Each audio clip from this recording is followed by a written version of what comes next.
Hi!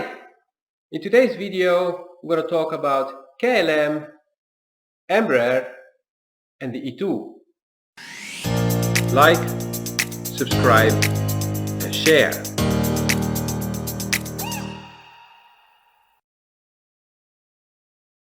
At the Paris Air Show of 2019, KLM signed a letter of intention for 15 E195-E2 jets and 20 options.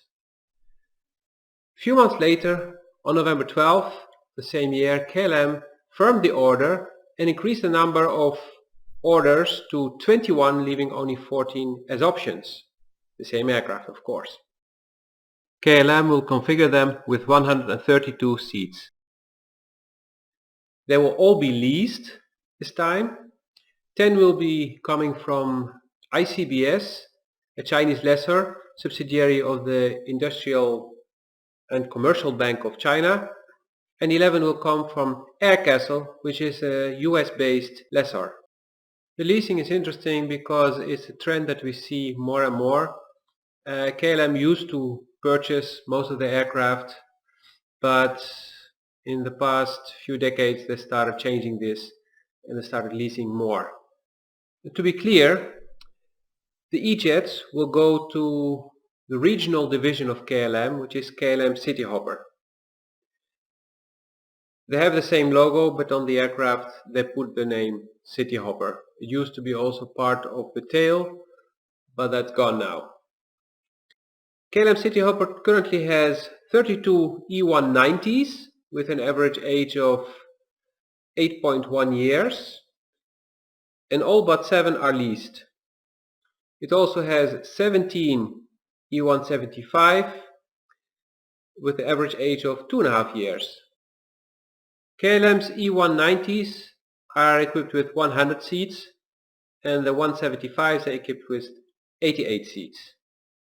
Those did replace the previously owned Fokker 70 and 100.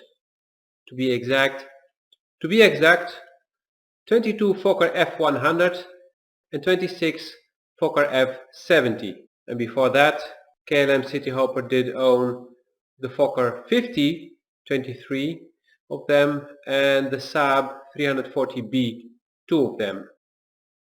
And long before that, they had the Fokker 28, which was replaced by the Fokker 70, and the Fokker 27, which was replaced by the Fokker 50. These two versions were basically upgrade neo versions of the older ones. KLM Cityhopper was also responsible for managing the Fokker 70 with registration ph-kbx, which was a government aircraft, but that one had to be retired as KLM was retiring all the Fokker aircraft. KLM was supplying the pilots and everything else, even though the current King of the Netherlands, Willem-Alexander, would fly the aircraft himself if he could, but he switched now to the Boeing 737 next generation, and the government got this summer actually the BB jet based on the 737-700 so that he can fly it himself as well, and is also managed by KLM. So KLM is supplying cabin crew, pilots, maintenance, basically everything. Fun fact is that the King is still flying to keep his license active on regular KLM flights, generally within Europe, on the 737, not under his real name, but people do notice it sometimes when they pay attention. When they get out of the aircraft, they see him as well sitting in the cockpit. This concludes the video for today. And a special shout out to my contact from Embraer, who authorized me to use all this wonderful Embraer footage, and I have much more. So if there's news about Embraer, I will be able to show you different videos, different pictures. And so thank you, Embraer. And I have been a fan actually since my first flight back in the early 2000s on the ERG 145. It was the smallest aircraft I had flown in back then, and it was really interesting. It was a 2x1 configuration, leather seats, and because it was so small we could feel every bump on the tarmac. And yeah, it was a beautiful experience from Amsterdam to Warsaw. If you disliked the video, you do this. If you liked it, thumbs up, share and subscribe.